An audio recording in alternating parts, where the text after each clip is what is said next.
Para todos ustedes quienes nos siguen por el video, como los que están presentes, mi saludo afectuoso. Yo quería compartirles que para nosotros este Open Day es muy significativo. Por eso, de hecho, estamos aquí los directivos de la facultad.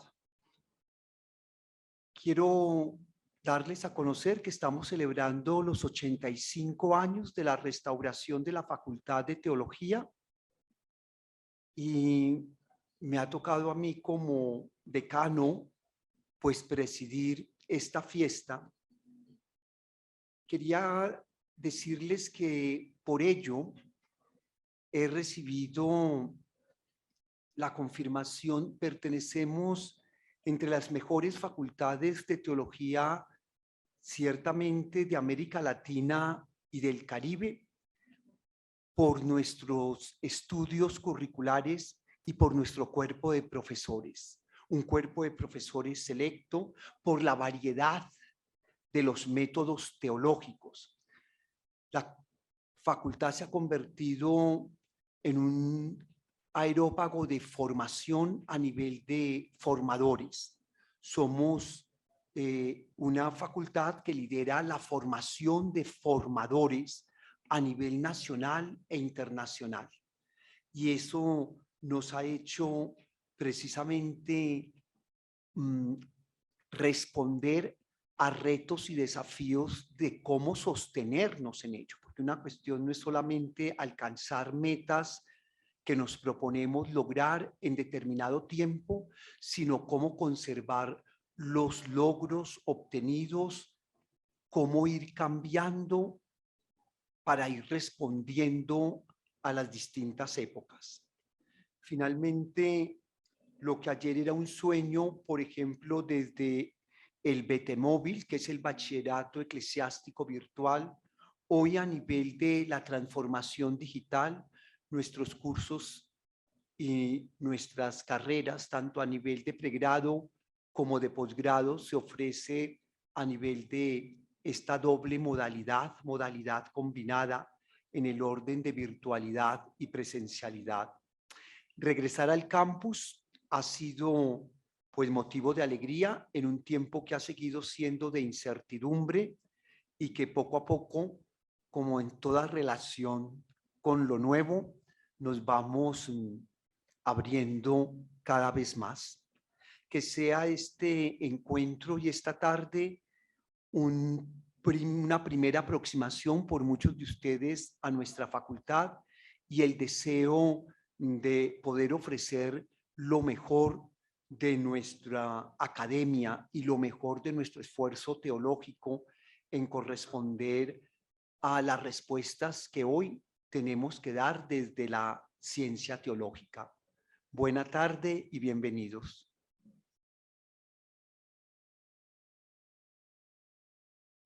Muchas gracias al padre Víctor. Siguiendo con esta bienvenida, quisiera invitar acá al padre Hernán Cardona, que es el director de los programas de posgrados.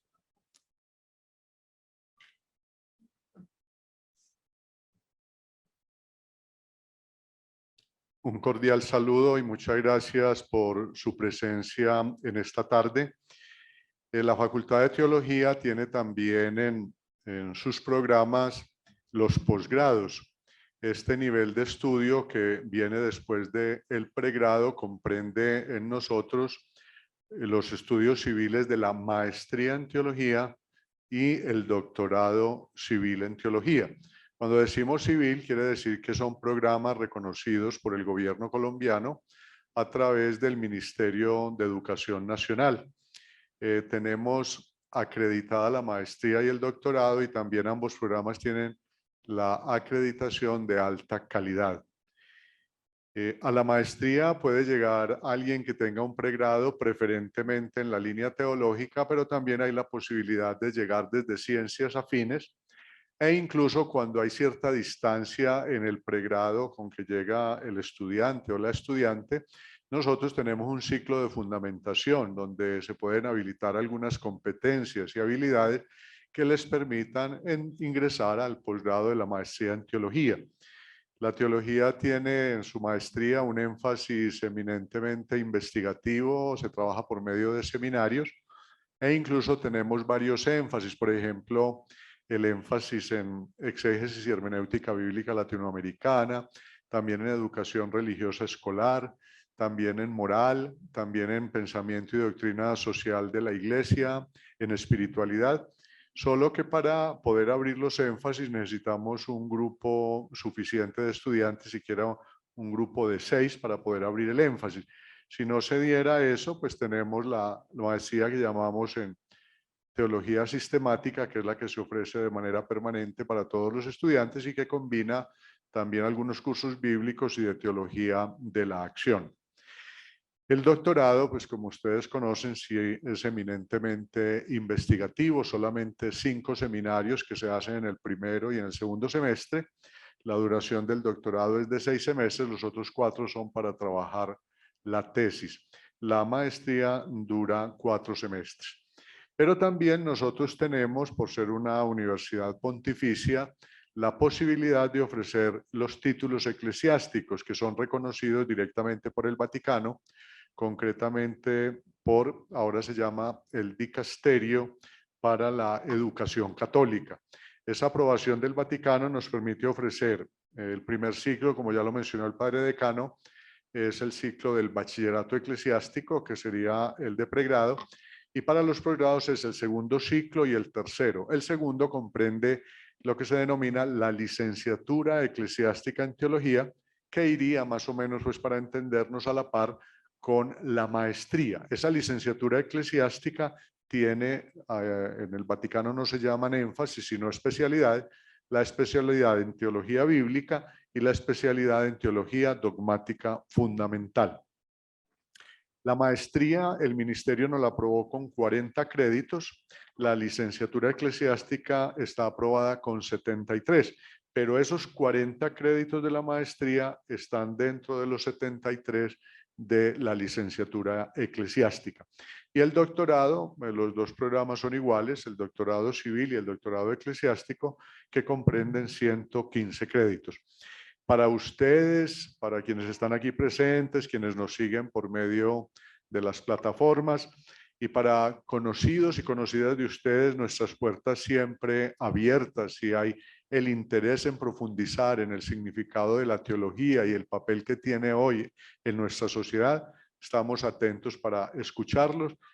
Solamente se requiere tener ese pregrado, ojalá en ciencias afines, y si es en otras áreas o disciplinas, pues podemos conversar la manera de este acercamiento. La teología no solamente es para personas dedicadas a la iglesia, a las comunidades religiosas, los seminarios o las diócesis, no. Hoy tenemos incluso muchos laicos desde distintas disciplinas estudiando la teología. Nuestras puertas están abiertas, les agradecemos su asistencia y siempre atentos a escuchar sus inquietudes. Bienvenidos y bienvenidos.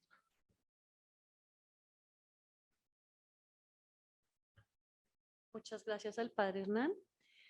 Quisiera invitar al director de los pregrados de la Facultad de Teología, al profesor Carlos Alberto Briceño, a que nos dé un saludo de bienvenida.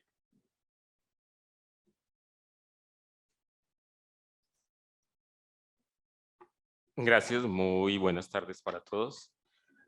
Como lo decía el padre Víctor y lo reafirmaba también el padre Hernán, estos 85 años nos ha permitido construir no solamente una riqueza en términos de la investigación teológica, sino la conformación y la posibilidad de unos programas de pregrado, tanto presenciales como virtuales, que nos permitan mantenernos en la línea de ser formador de formadores.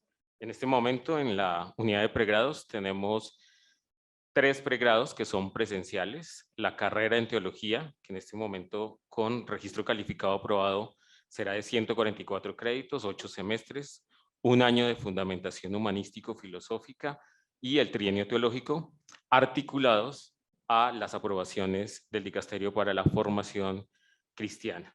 Y en ese mismo sentido tenemos la licenciatura en teología, que está en un proceso de reforma también curricular para estar articulado a los programas eclesiásticos que ofrece la Facultad de Teología, ambos programas de 8 semestres académicos.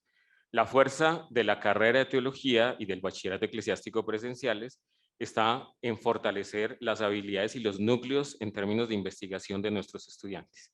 Y la licenciatura en teología en permitirles a nuestros estudiantes tener el acceso a prácticas no solamente en el aula de clase.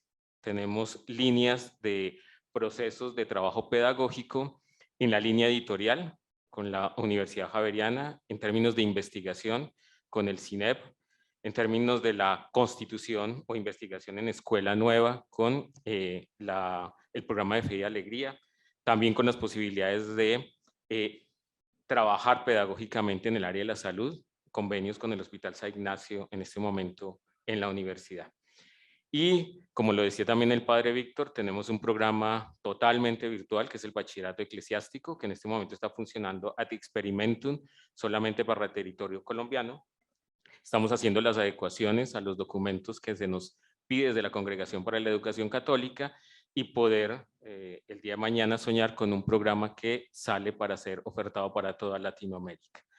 Los invitamos a que se inscriban, conozcan el programa en la página de la universidad. Ustedes conocerán, tendrán acceso a toda la malla curricular de los programas de pregrado y de igual manera también acceso a la información a través de los correos electrónicos o a través de la información que allí está alojada para poder acompañarlos en la toma de decisión. Por último, la universidad también ha dado una fuerza muy grande en poder articular nuestros pregrados de toda la universidad con el programa que se llama U-College. ¿Qué significa eso? Que estudiantes de 10º y 11 grado pueden ver materias en los pregrados y entonces cuando estén terminando su grado 11 podrán haber cursado por lo menos un primer semestre de una carrera en la universidad. La Facultad de Teología está abierta también a esa posibilidad para las personas que estén totalmente interesadas en este proceso y puedan articular los estudios en el campo de la teología. Muchísimas gracias y bienvenidos a la Facultad de Teología.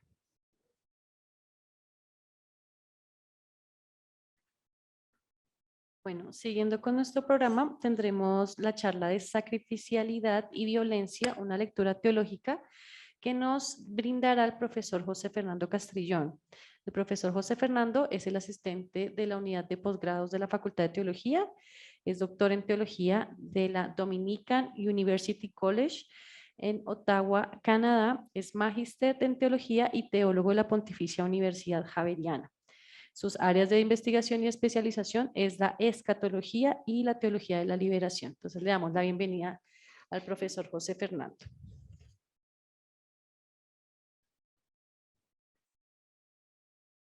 Bueno, buenas tardes para todos, para todas. Les doy una bienvenida también especial en este día de Open Day de nuestra Facultad de Teología. Es un gusto para nosotros que estén acá acompañándonos.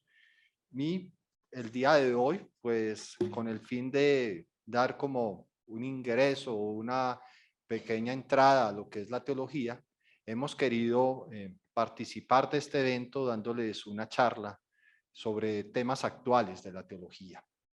Antes de dar la charla, quiero señalar que la teología de nuestra facultad es una teología que ha asumido fuertemente los retos del Concilio Vaticano II. Es una teología que, partiendo de esos retos, toma en cuenta el gran valor de la dignidad humana, el diálogo de la Iglesia con el mundo, particularmente desde el ecumenismo, el diálogo interreligioso, el reconocimiento de la dignidad de los demás, y que busca en cierta medida recuperar esos valores de la búsqueda de la santidad de los cristianos que tan presente estuvo en los padres del concilio.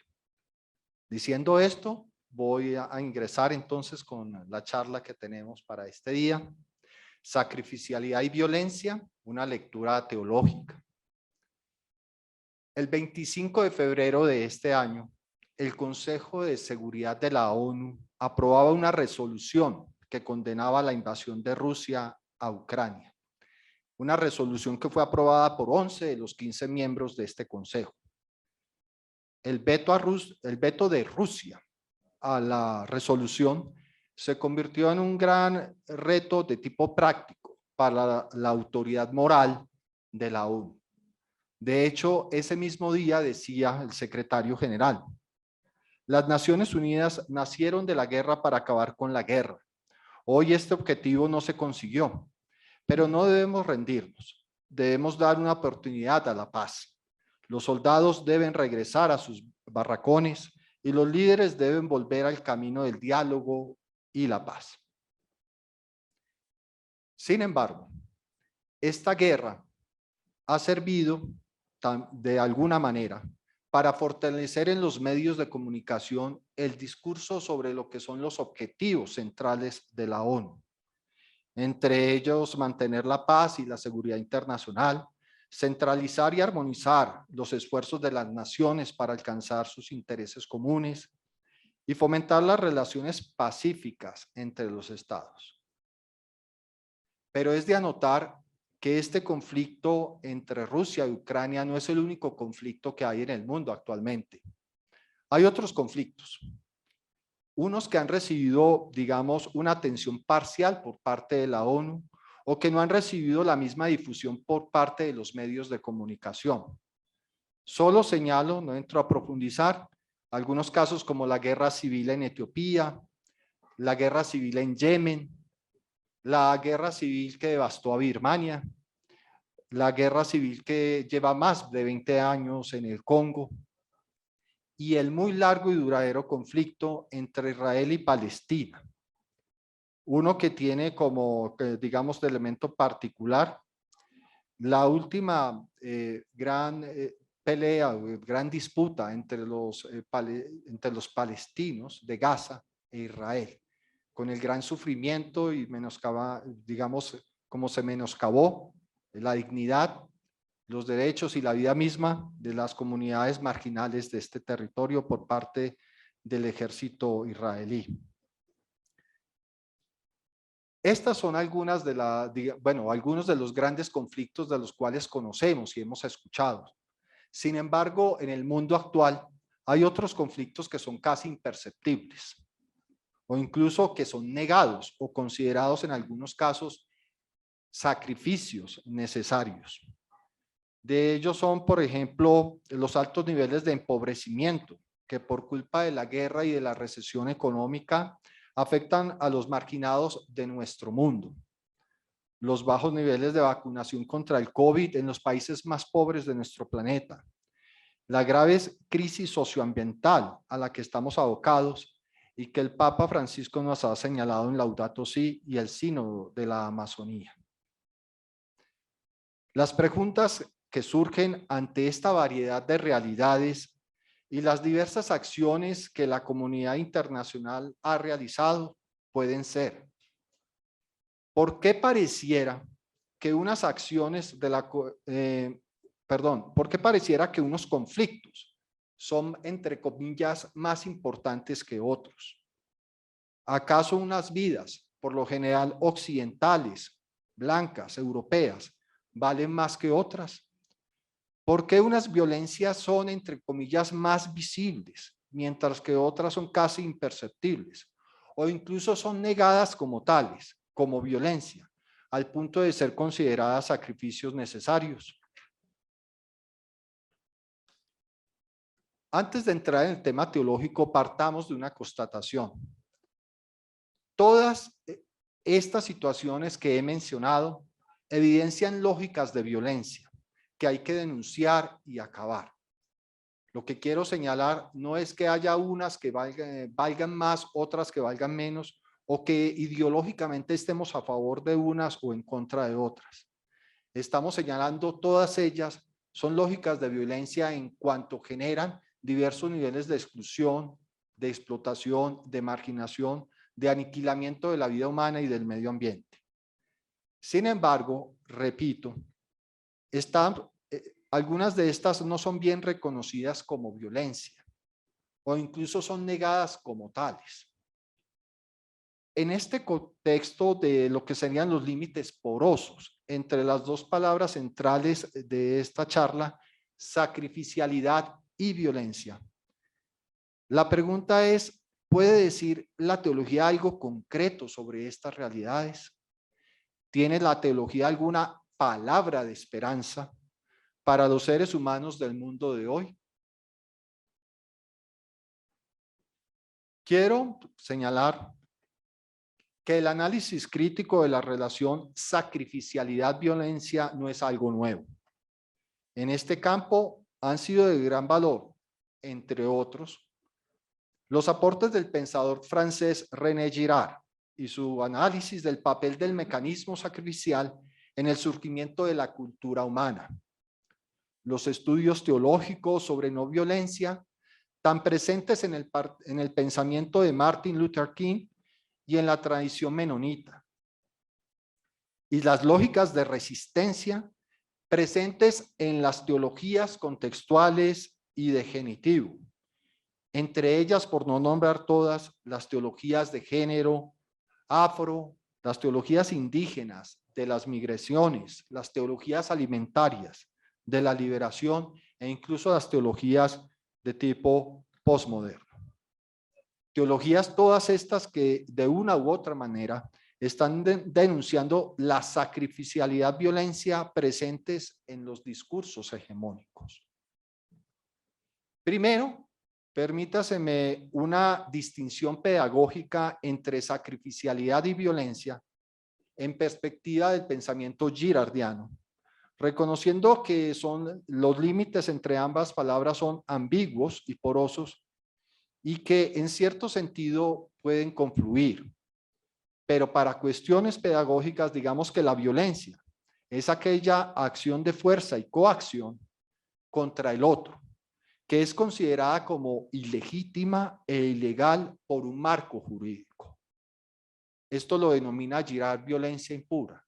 Es decir, podemos considerar violencia o generalmente consideramos violencia aquellas realidades que por el marco legal en que nos movemos, evidentemente señalamos es violencia. Es algo injusto, es algo ilegal, algo que va en contra de la vida de las personas concretas, en contra de la sociedad, en contra del sistema en donde vivimos.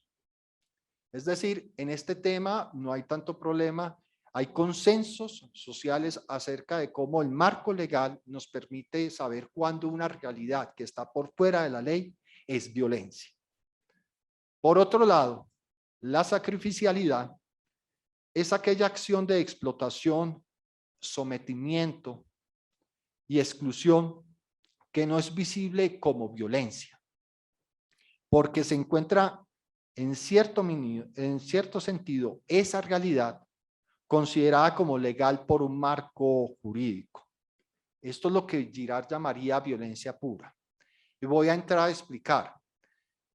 Esta violencia pura se refiere a unas realidades que consideramos legalmente como válidas y que por tanto no denominamos violencia. Voy a dar un solo caso. La pena de muerte. Hay muchos países que todavía aprueban la pena de muerte. El asesinar a otra persona, el darle de baja, el matarlo, cualquiera de las diversas palabras que utilicemos para mencionar el hecho, no quitan una realidad. Una vida humana perece, es aniquilada, es matada a destiempo. Sin embargo, nosotros cuando vemos una pena capital, particularmente en los países que la aprueban, no decimos tal persona fue asesinada. Lo que decimos es esta persona recibió la pena capital. O incluso podemos decir esta persona en contextos de guerra fue dada de baja. Este tipo de discursos lo que hacen es que lleguemos a considerar que al estar dentro del marco legal, estas lógicas no son violencia.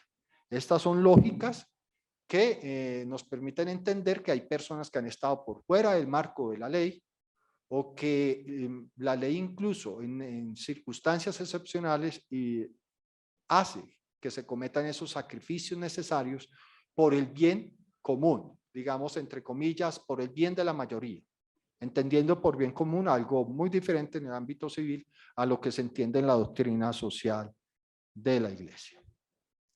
Y este es el tema al que me quiero referir acá en esta charla del día de hoy, al tema de la sacrificialidad. Es decir, a la manera como construimos socialmente y de una manera ideológica una serie de pensamientos que nos llevan a legitimar realidades que son de violencia, de exclusión, marginación, y que nos llevan a considerar que estamos cumpliendo, que al cumplir la ley estamos haciendo algo en favor de la sociedad, cuando en el fondo estas lógicas o estas acciones que realizamos son violencia.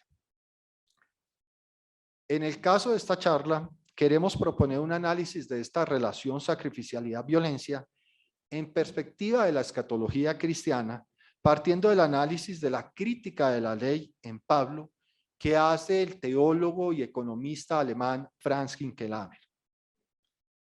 Esta crítica de la ley, según Hinckelammer, se refiere a la forma en que los seres humanos pensamos el mundo y vivimos en él. O sea, para Hinckelammer, cuando Pablo hace una crítica de la ley en Romanos, en la carta a los Romanos, no está hablando simplemente de la Torá, no está hablando simplemente de la ley romana, del derecho romano. Está hablando de todo marco en general, marco legal en general. Toda la manera como los seres humanos actuamos bajo el dominio de las diversas leyes. En este sentido, dice Hinckelammer, la crítica de Pablo a la ley tiene que ver con la racionalidad humana, o sea, la forma en que nosotros pensamos, vivimos y actuamos en el mundo. Para Hinckelammer, esta crítica tiene un tándem de continuidad que se da entre la primera carta a los Corintios y la carta a los Romanos. En el caso particular de la carta a los Corintios, encontramos que se trata de el pensamiento en relación con el mundo, en la contraposición que hace Pablo entre sabiduría de Dios versus la sabiduría del mundo. En esta contraposición paulina, la sabiduría de Dios es locura para la sabiduría del mundo. Y la sabiduría del mundo es locura para la sabiduría de Dios. Al contrario de interpretaciones comunes, esta contraposición no se refiere a la formación académica o a las simples capacidades intelectuales de algunos científicos o académicos, digamos, contra lo que sería la gente sin una formación académica. No, o gente que no ha tenido estudios, etc. Aquí lo que se refiere Pablo es a dos posicionamientos frente a la realidad del mundo.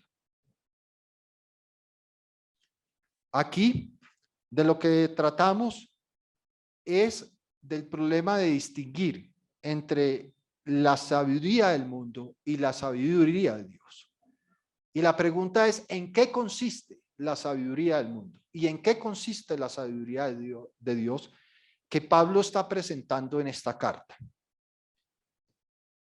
En la interpretación de Hinckelammer, esto se trata de un juego de locuras. Un juego de locuras que es muy visible y entendible en la mitología griega como un locus de la sabiduría del mundo en la época de Pablo. Voy a contar algo de la mitología griega como un lugar de la sabiduría del mundo para que ubiquemos el pensamiento griego de la época y entendamos a qué se refiere Pablo según Hinckelammer con sabiduría del mundo. Dice Hinckelammer que en la mitología griega, particularmente en el sacrificio de Ifigenia, ustedes saben que cuando los griegos desean ir a Troya, ¿cierto?, a vengar la afrenta que los troyanos le hicieron a los griegos, llevándose a Helena, la esposa de Menelao, Agamenón decide llamar a todos los reyes griegos y ellos lo acompañan para ir a luchar contra esta afrenta. Y los dioses y los oráculos le señalan a Agamenón que la única forma en que los barcos pueden llegar a Troya es con el sacrificio de Ifigenia. Ifigenia, la hija de Agamenón, debe morir. Y su muerte es un sacrificio necesario para que las naves griegas puedan llegar a feliz término, a su destino, a Troya. Esta historia tiene diversas acepciones, diversas comprensiones, según sea el autor de la época que la cuente. Por ejemplo, en Esquilo, la historia muestra un Agamenón que es razonable y que en el sentido de que él ve razonable el sacrificio de Ifigenia. O sea, es útil y práctico que una mujer muera para que los hombres troyanos vayan y conquisten no solo a Troya, sino las riquezas y la tierra de los troyanos. Pero la Ifigenia de Esquilo se resiste. Es una Ifigenia que se niega a su muerte. En ese sentido, y para el espectador de su época, para quien estaba sentado en el teatro viendo la historia, el razonable y cuerdo es Agamenón y la loca es Ifigenia. Ifigenia es la que no entiende que un pequeño sacrificio es el punto de partida necesario para llegar a un gran resultado, a un gran beneficio. Ver el oro, ver las frutas, ver la riqueza de los teucros. O sea, llegar hasta allá, tomar eso vale más que la vida de una mujer. Por otro lado, está la manera como Eurípides cuenta la historia. Eurípides va más allá de Esquilo. En Eurípides, Ifigenia es una mujer cuerda, es decir, es una mujer que considera razonable su muerte. Y la loca ya no es Ifigenia, sino su madre, Clitemnestra, que no soporta el saber que su hija va a morir, va a ser sacrificada por el bien de los griegos. E Ifigenia, en este texto, la Ifigenia de Esquilo dice: madre, vale más la vida de un solo griego que la de 1000 mujeres. Y por tanto va a valer más la vida de una sola mujer, el beneficio de una sola mujer, que la vida de todos los valerosos griegos que van a la guerra. Entiéndeme, madre, deja mi sacrificio y permite que los griegos, ¿cierto?, limpien su honra y lleguen y tomen a los troyanos. En ese sentido, esa es la cuerda de la historia. Ifigenia misma que decide entregar su vida por el bien de la nación. La loca es Clitemnestra, que se niega rotundamente a ello y que en la historia de Eurípides termina incluso asesinando posteriormente a Agamenón a su retorno al hogar. Esta historia no es simplemente una historia de mitos. Esta es una historia que se recupera en la modernidad. Increíblemente, en la modernidad y a partir de la Ilustración, se recuperan las historias de Ifigenia. Y esas historias coinciden con la imagen de Ifigenia, dadas por Eurípides. Entre ellas, famosa la historia, las 2 historias de Ifigenia que escribe Goethe. Y en últimas, lo que se muestra en la modernidad es esa misma lógica de razonabilidad. Es necesario que haya algunos sacrificios que permitan el progreso humano, el desarrollo humano. En nombre de ese progreso y desarrollo, esos pequeños sacrificios de marginales, de excluidos, de don nadies, de ninguneados de la sociedad, a veces son cuestiones necesarias si queremos que nos vaya bien. Esa es la lógica del progreso. El ir adelante, el mirar un mundo ideal y perfecto, sin ver hacia atrás, sin mirar hacia atrás y ver, ¿cierto?, las víctimas de la historia. Que sí ve el ángel de la historia que nos trae Walter Benjamin en sus tesis de filosofía de la historia. Digresión pues que señalo simplemente para manifestar cómo ya desde mediados del siglo pasado había un pensamiento crítico contra esa lógica de razonabilidad. Pasamos ahora a la carta de los Romanos. En esta carta se trata ya no del pensamiento en relación con el mundo, sino de la acción humana correspondiente en el mundo. la acción humana es una acción mediada por la ley. Esto quiere decir que la acción humana no es esencialista. Por lo general nosotros cuando pensamos nuestra acción, pensamos en términos de cierto voluntarismo. Yo hago lo que quiera, como quiera, donde sea. O sea, yo podría hacer lo que yo quisiese, pero realmente no es así. Nuestra acción está, digamos, permeada por la ley, mediada por ella, en cuanto que la acción humana es una acción que se realiza a través de la institucionalidad que tenemos y que vivimos en la cultura. Los seres humanos somos seres institucionales y tenemos diversos grados de institucionalización. Y nuestra acción se realiza a partir de esa institucionalización. En ese sentido, la ley, como garante de toda institucionalización humana, es el medio por el cual nosotros realizamos nuestra acción. Y ese es un punto importantísimo para entender qué sea la acción humana en una perspectiva teológica. Saber que siempre esa acción humana va a estar permeada por el imperio, por la fuerza de la ley.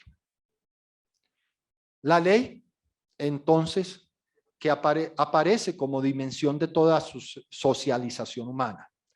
La ley contiene normas de comportamiento humano de todos los tiempos.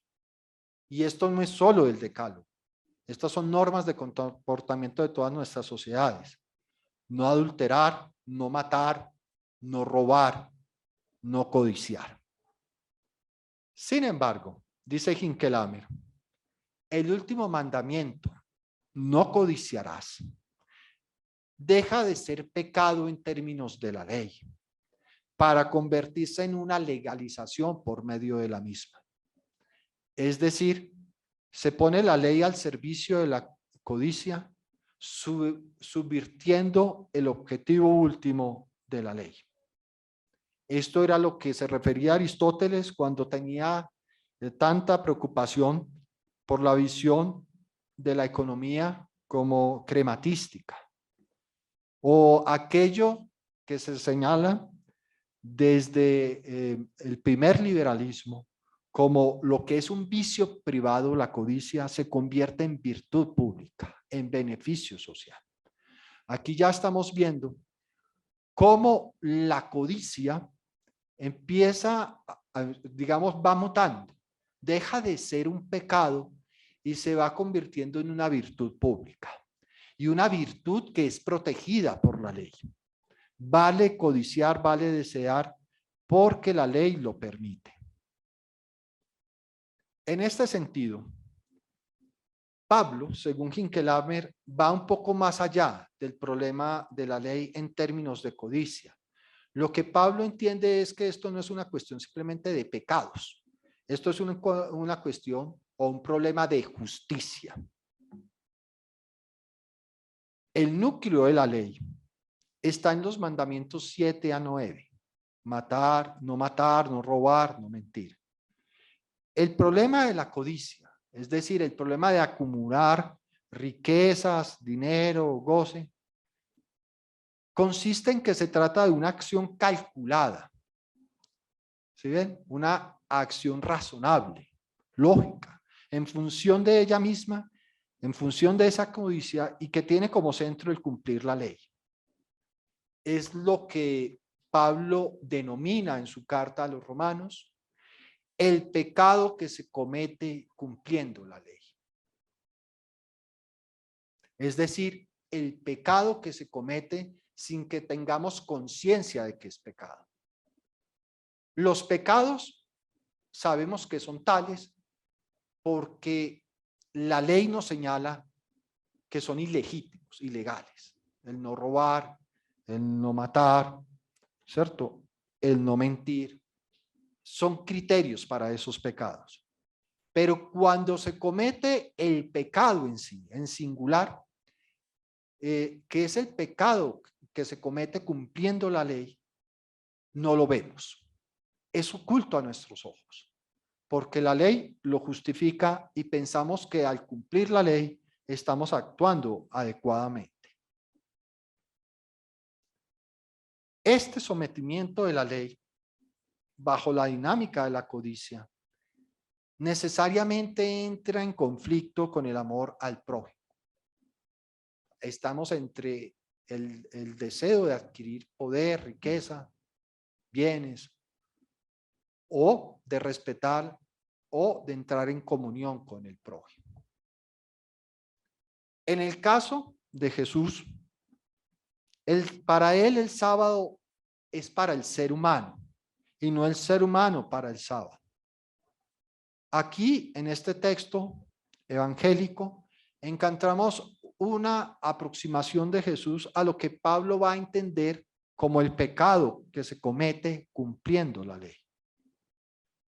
Con la inversión de esta idea de Jesús histórico, de esta palabra del Jesús histórico, el ser humano deja de ser sujeto y se convierte en objeto de explotación. Cuando el ser humano, ¿cierto? Cuando el ser humano es para el sábado y no el sábado para el ser humano termina siendo un objeto. Deja de ser sujeto para ser un sujeto que puede ser utilizado, que puede ser manipulado para el beneficio, digamos, del deseo, de la utilidad, de la codicia humana.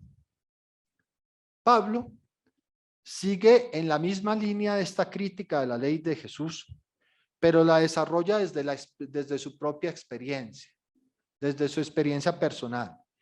En Damasco, Pablo se da cuenta que la justicia por el cumplimiento de la ley, es decir, cumplir la ley e ir a matar a los cristianos o encarcelarlos en nombre de la ley, lleva a la injusticia y a la muerte. En Pablo, la metanoia, la conversión, no se trata de perdonar el pecado, se trata de quitar el pecado.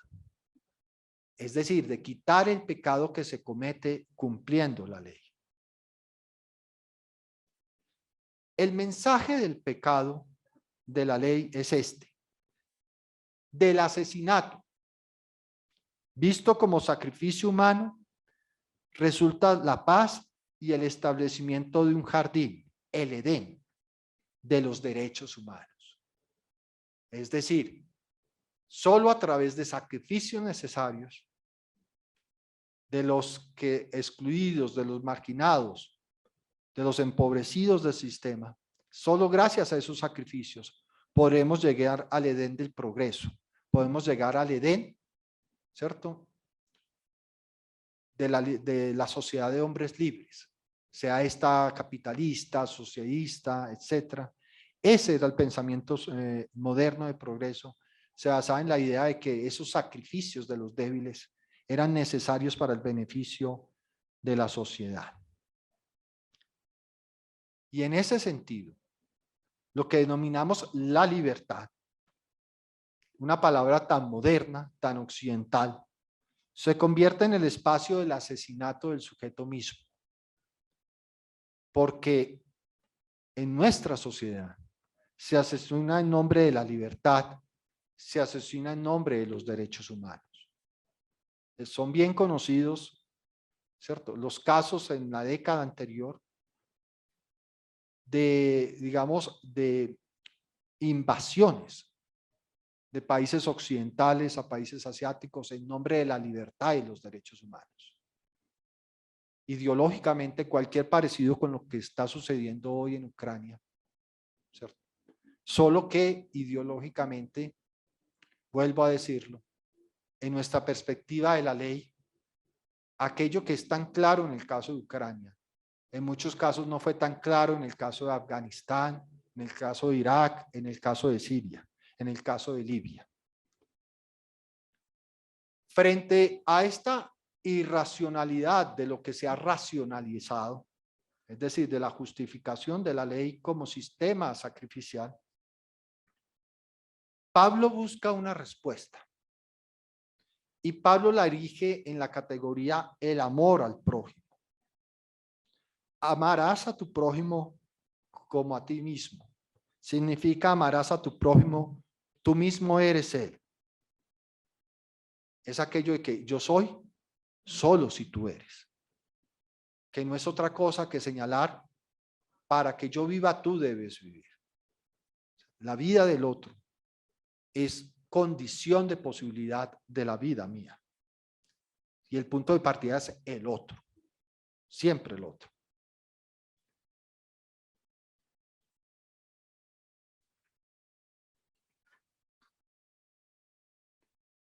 Sin embargo, considerando que la sabiduría del mundo, es decir, el pecado que se comete cumpliendo la ley y que no vemos por ello mismo porque se cumple la ley con él, tiene como soporte la institucionalidad humana que contiene toda acción.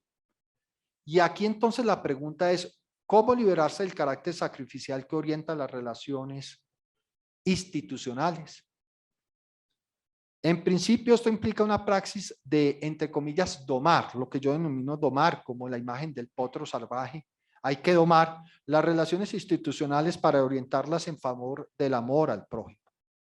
Este amor no es una simple cuestión religiosa, es una norma de racionalidad, única posibilidad de reproducción del circuito natural de la vida, entendido como la reproducción de la vida de los seres humanos, de todos los seres humanos, del medio ambiente y de la creación misma.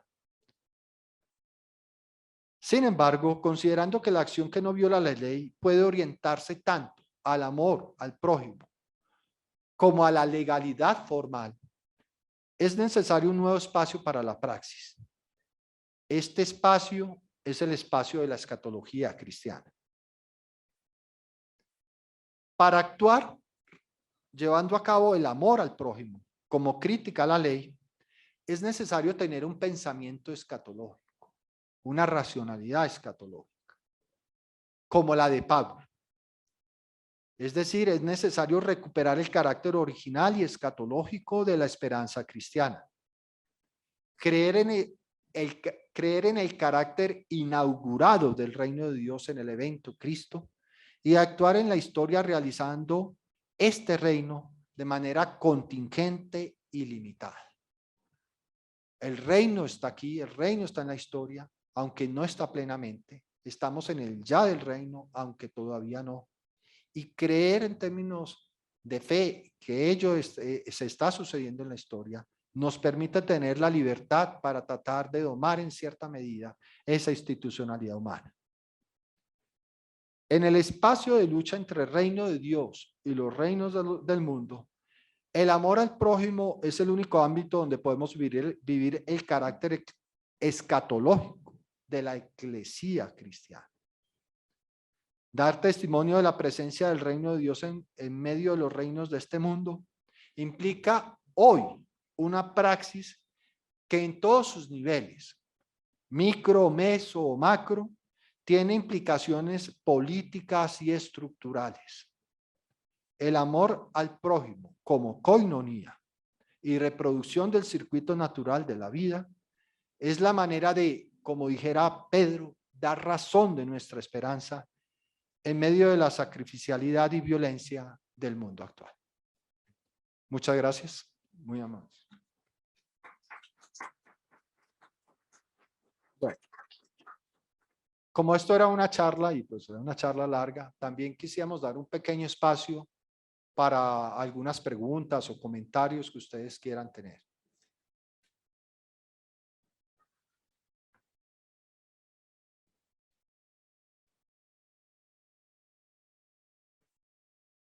Y si no, también los invitamos a que se inscriban a los programas y ahí responderemos a esas preguntas si les da pena hoy. También. Bueno, creo que hay dos preguntas. Primero allí, sí, qué pena, ¿no? Pronto. ¿Me puede escuchar? Sí. ¿Cómo considerar en este contexto la situación triste de la Iglesia Ortodoxa, una Iglesia Ortodoxa en Moscú, que por lo menos por medio de ese líder del patriarca Kirill está realmente apoyando una situación de violencia institucional desenfrenada y que se justifica con pseudo valores. ¿Cómo mirar a esa situación que también de parte de un líder de la cristiandad? Yo diría que es precisamente la lógica del pecado que se comete cumpliendo la ley. O sea, y esto pensémoslo en términos de antropología intercultural. O sea, el hecho de que un patriarca, alguien religioso, apoye un evento de guerra lo hace pensando en que es justo lo que se está haciendo. Es, entre comillas, una guerra justa y por tanto necesaria. ¿Sí? Se está recuperando el espíritu, el ethos de lo que es la gran madre Rusia. Y lo que está haciendo Putin es algo que es justo con aquellas personas que son de etnia rusa y que merecen recuperar su dignidad y su lugar en la gran madre Rusia. Ese es el pensamiento de ellos. Pero porque, digamos, en su lógica, ellos están imbuidos en eso que señalamos el pecado que se comete cumpliendo la ley. Pero en nosotros es muy común. Digamos, como occidentales, yo he escuchado a muchas personas todavía justificando por un solo caso las 2 bombas atómicas sobre Hiroshima y Nagasaki, diciendo que eso era necesario para acabar la guerra, que si no estaríamos todavía en guerra. O sea, se monstrifica la imagen de los japoneses y se considera que matar de un plumazo 300.000 personas era algo bueno. Y el piloto del avión que tiró la primera bomba atómica, murió considerando que él era un pacifista, que era un hombre benévolo. Mejor dicho, casi debían darle el premio de la paz. Y en nuestro país, por decirlo poco, el hecho mismo de que señalemos que la paz solo se logra a través de las armas, es un hecho diciente cómo el pecado que se comete cumpliendo la ley sigue en nuestra mentalidad y en nuestros corazones a pesar de nuestras creencias. Creo que ella levantó la mano primero. Para el caso Colombia, padre, con esta guerra que llevamos enfrentando por más de 50 años, se enfrentan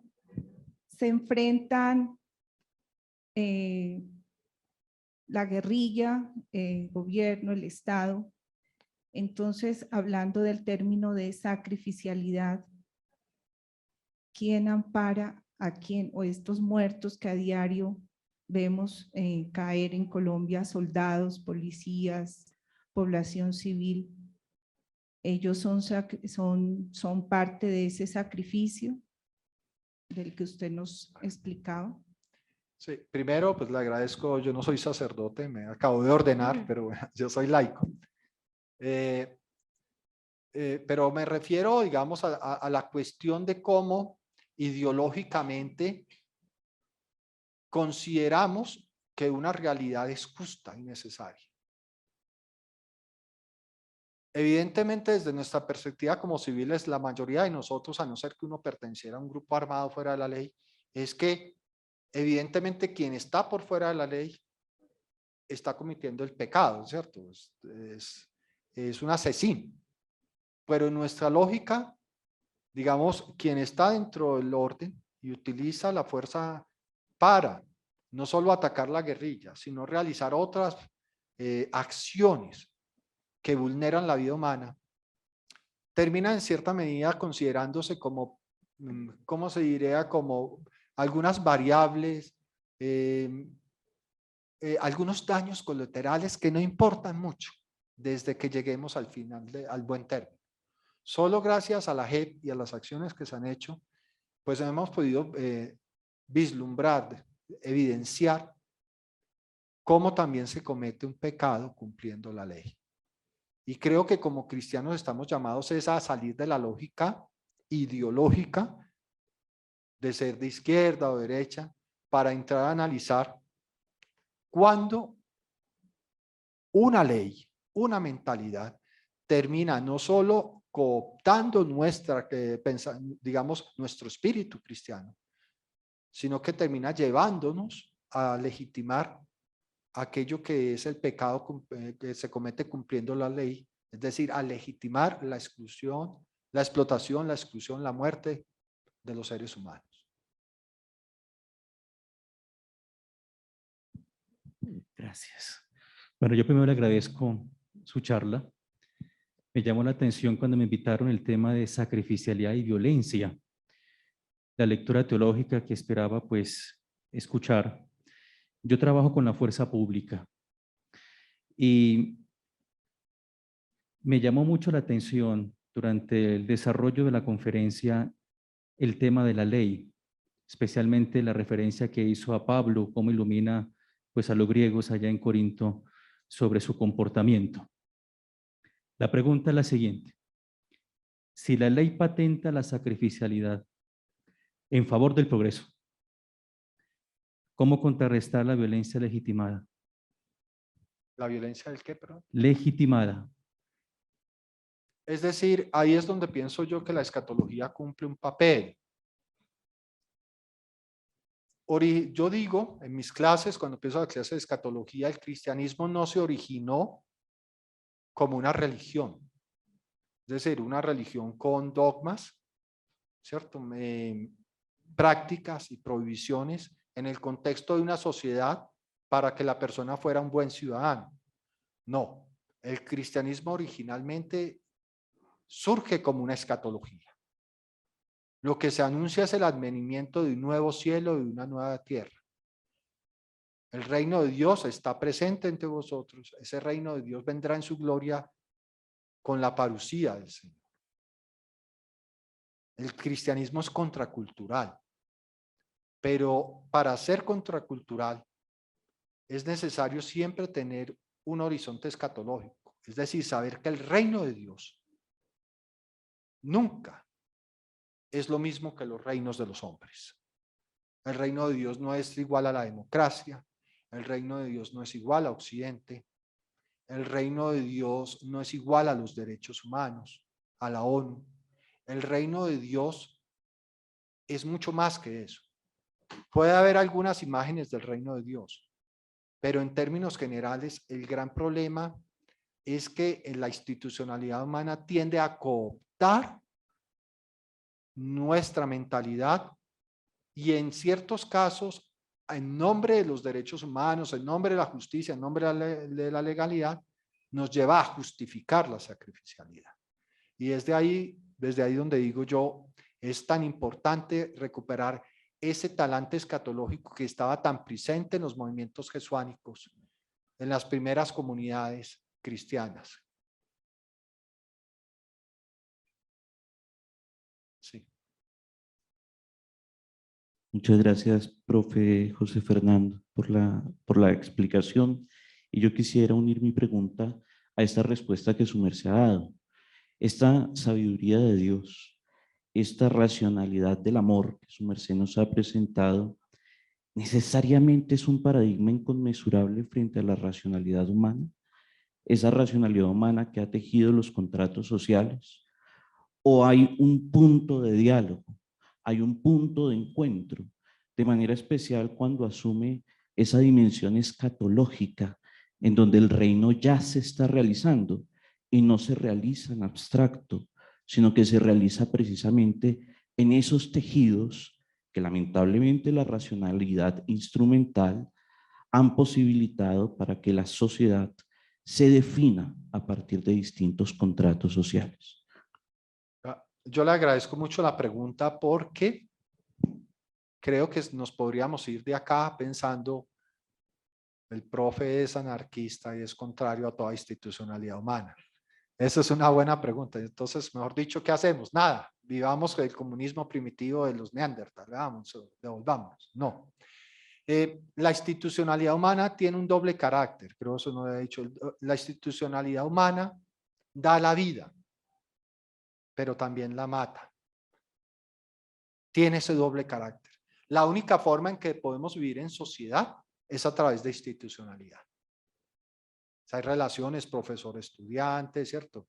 Clérigo-laico, militar-civil, esposo-esposa, ¿cierto? Hay diversos tipos de relaciones institucionales. Es la única forma como podemos evitar lo que Girard denomina violencia impura, que nos matemos unos con otros, ¿cierto? que llegue alguien y como en la época primitiva neandertal ve una mujer bonita, entonces le pegan la cabeza al otro, lo mata y se lleva a la mujer.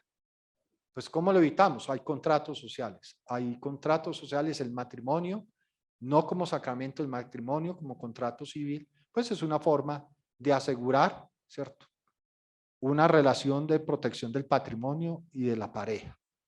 Eso da vida, permite que no nos matemos, pero a la vez la ideologización de esos contratos o de esas relaciones humanas, considerándolas como lugares donde yo entrego mi voluntad y convirtiéndose en divinidades en sí mismas, convirtiéndose en ídolos, pueden terminar llevándome a acabar con la vida del otro.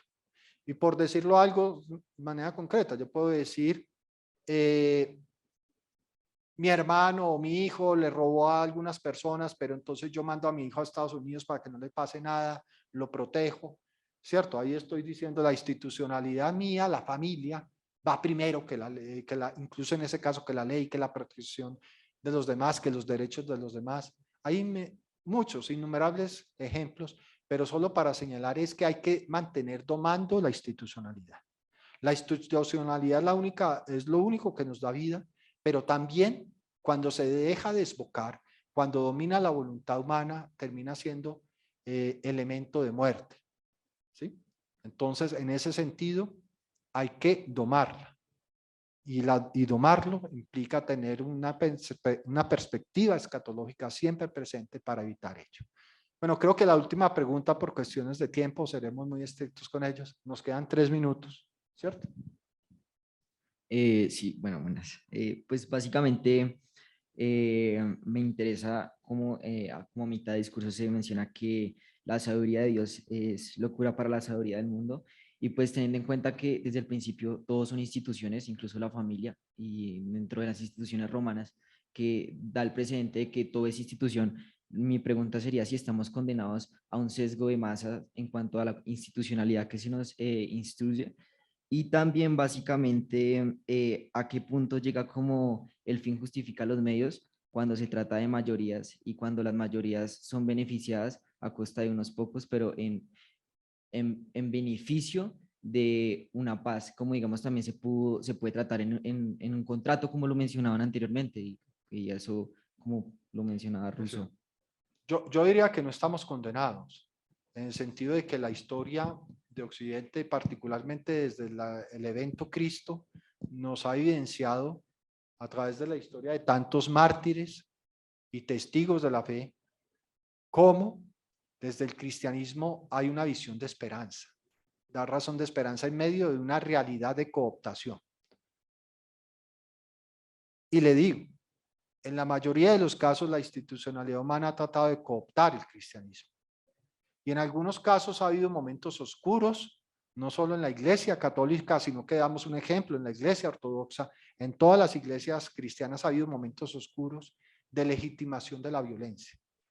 Y aún en esos momentos oscuros siempre surgen grandes testigos de la fe que nos muestran, que dan razón de la esperanza, como dice Pedro, en medio del mundo, dando la vida por los demás, haciendo una opción por el pobre, por la viuda, por el huérfano, que ya desde Deuteronomio se nos presentaba.